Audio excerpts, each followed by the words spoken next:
Bonjour et bienvenue à Les Trouvailles de Claudine. Je me présente Claudine Delaunay, blogueuse pour Les Trouvailles de Claudine. Aujourd'hui, je fais un petit coucou. Subitement, j'ai eu le goût de faire un mini Facebook Live pour donner quelques petites nouvelles, parce qu'il y a beaucoup de choses qui se passent dans l'univers de l'artisanat du papier. Et puis, si jamais vous suivez déjà des démonstratrices, soit de Stampin' Up ou d'ailleurs, peut-être que vous savez déjà qu'il y a une entreprise qui ferme ses portes, qui s'appelle Close to My Heart. Alors, il y a beaucoup de démonstratrices de cette compagnie-là qui partagent leurs peines sur YouTube. Et puis, j'ai appris la nouvelle aussi par le biais de Stampin' Up, étant donné que Stampin' Up va avoir un partenariat avec ce qui va rester de la compagnie Close to My Heart, c'est-à-dire que ça a l'air qu'il va avoir le volet qui était très fort, qui était scrapbooking, qui va être inclus ou qui va s'intégrer à ce qu'il y a de Stampin' Up. Puis, il y a une offre spéciale aussi pour encourager les démonstratrices de Close to My Heart de pouvoir poursuivre leur passion, mais en passant par Stampin' Up. Alors, il y a toutes sortes de petites nouvelles qui sont en train de passer dans ma boîte courriel et puis qu'on est en train de voir qu'il va y avoir des changements. Alors, c'est triste de voir qu'une entreprise ferme. C'est pas dans le même milieu où je suis, que dans lequel je suis. Puis aussi de voir la peine qu'ils ont, parce que je pourrais comprendre aussi, si Stampin' Up fermait, que j'aurais de la peine moi aussi.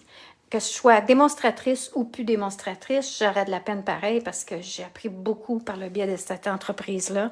Je me suis connecter encore plus intérieurement à créer, puis à comprendre, puis à m'épanouir, puis à aimer ce que je fais, puis le partager aussi.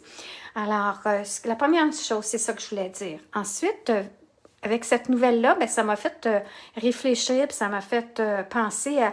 Moi, ce que j'aime beaucoup dans le milieu du papier, dans l'art du papier, c'est de créer des journaux, des albums, qu'est-ce qui est côté pour un côté plus, c'est-à-dire où ce qu'on peut écrire à l'intérieur, où ce qu'on peut s'exprimer par des images, et puis j'aime beaucoup ça, le journal artistique, le junk journal, les albums, les mini-albums.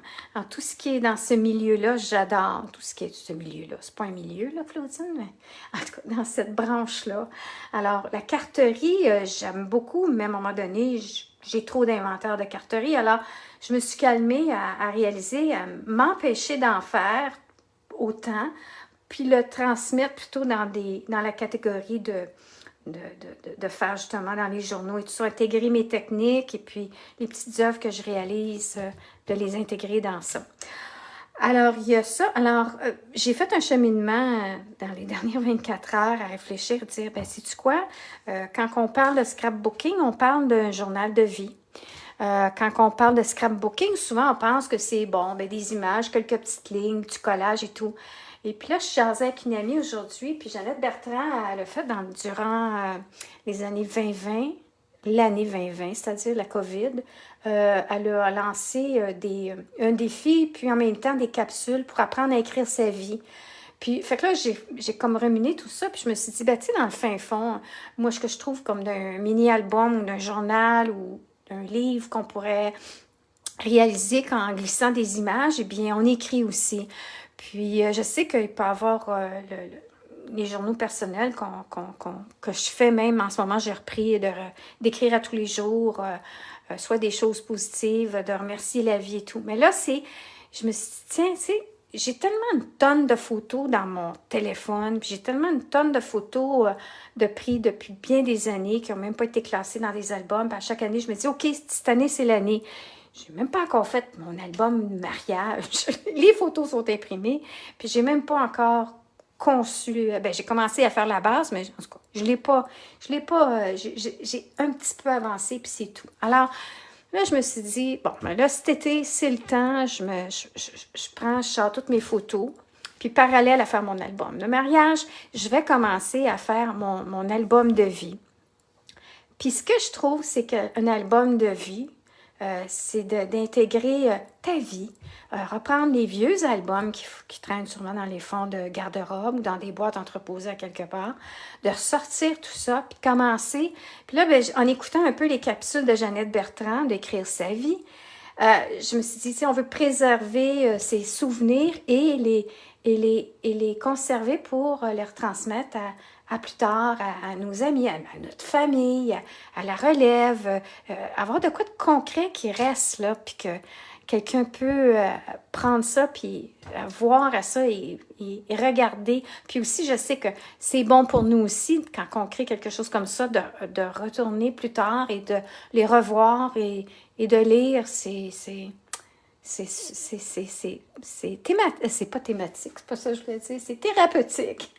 Puis ça me fait, parce que là, je viens de penser à un film de Notebook, je ne sais pas si vous connaissez, mais c'est la même chose, elle a écrit, tu sais, avant d'avoir sa phase terminale d'Alzheimer, elle a écrit un livre sur l'histoire de l'amour de sa vie, puis après ça, ben, il lui relit, puis c'est la même chose. Alors je me suis dit, il me semble, c'est important, puis là, je suis rendue là, moi, dans mon cheminement, je me dis, tu sais, c'est vrai, c'est important autant de créer, écrire sa vie, d'utiliser ses photos et d'écrire des moments précieux, des souvenirs qu'on a et d'écrire des paroles.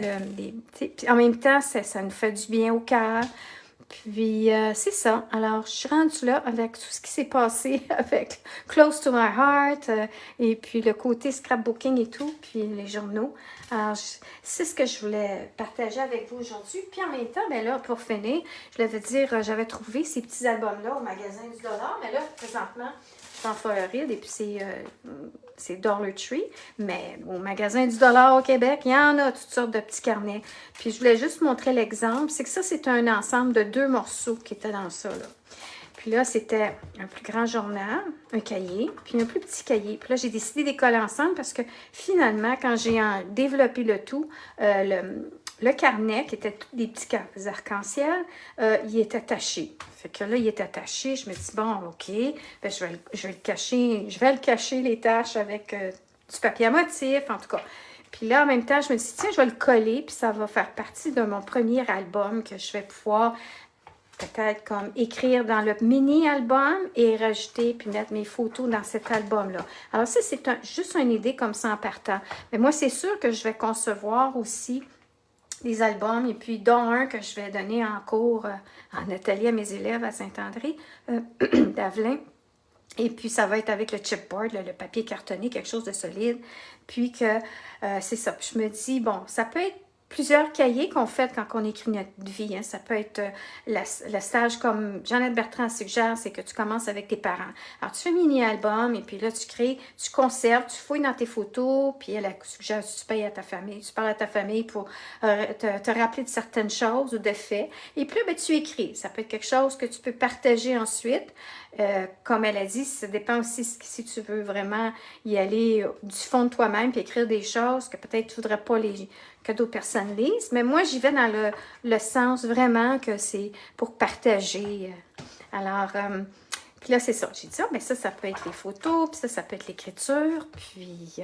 en tout cas, j'ai plein de choses qui se ruminent. Et puis, je voulais terminer que j'ai vu le petit cahier qui avait l'arc-en-ciel. Et puis là, j'ai une dame que je suis beaucoup de Treasure Book sur YouTube. Et puis, elle avait justement sorti une vidéo cette semaine avec des arcs-en-ciel. Comment, avec tes retailles de papier, tu peux et même faire des arcs-en-ciel. Et puis, que ça peut être vraiment... Puis, elle l'appliquait justement dans un journal qu'elle montre comment le faire. Puis là, ben c'est ça. Alors, j'ai sorti mon papier, j'ai regardé les couleurs, je me suis créé un petit arc-en-ciel. Puis là, il me reste à le terminer de décorer avec mon cahier. Et puis, je pense que c'était tout que je voulais vous dire. Oh oui, alors, n'oubliez pas qu'il y a toutes sortes de bonnes idées là, dans les magasins du dollar, dans ce sens-là, mais qu'il faut faire attention, hein, c'est pas la qualité qui règne. Et puis, alors, il faut vraiment s'assurer, comme si c'est un cahier, vous voulez commencer à réaliser votre journal de souvenirs. Il faut que je trouve un nom fixe, un nom permanent à ma série de cours que je vais offrir. qui va être en lien avec ça. Mais assurez-vous, quand vous achetez ça, vous assurez que tout tient bien, que ça ne se découpe pas. Puis lui, je trouvais que les fils étaient là, un peu là. J'ai dit, si je tire dessus, ça risque de se découdre peut-être. Fait que je ne veux pas trop... je vais peut-être mettre un washi tape, cacher ça ici. Alors, mais je trouvais que c'était cute, que c'était le fun. Puis ça, c'est un début de mes projets. Puis, je voulais dire aussi... Ça, c'est d'autres idées que vous pouvez trouver peut-être au magasin du dollar de coin de chez vous. C'était comme c'était un cadre qu'il y avait à l'intérieur, un cadre. C'était une peinture, là, ben, c'est en vinyle, là. Et puis c'était un cadre pour mettre au mur. Alors, je l'ai enlevé parce que je me suis dit, tiens, ça c'est beau, j'aime ça, ces teintes-là, puis ça va être pour couvrir un petit journal ou un mini-album. Ou peut-être ça va faire partie justement d'un de mes albums que je vais couvrir le devant avec ça. Puis, l'autre chose aussi, c'est ça ici. Mais c'est le wallpaper, c'est la tapisserie en feuilles. Il y a souvent un coin là, que c'est des feuilles comme ça qui se vendent, qu'on peut coller, soit sur une partie de meubles, sur des boîtes, tout ça. Puis ça avec, lui, je l'adore parce que j'ai du papier à motif dans ce style-là, quelque part. Puis en tout cas, il y a plusieurs choses que j'aime ça, là, cette couleur-là. Alors ça avec, ça va être quelque chose que je vais utiliser pour couvrir. Je vous en ferai part après. Mon album. Crack and Peel Here. Ça, c'est OK. Ça, c'est supposé de craquer. Puis, c'est autocollant. Alors, gardez un œil sur ça aussi pour couvrir vos albums et journaux artistiques. Alors, ceci dit, je vais vous souhaiter une excellente fin de journée. Merci d'avoir été à l'écoute. Et puis, on se revoit bientôt. Merci.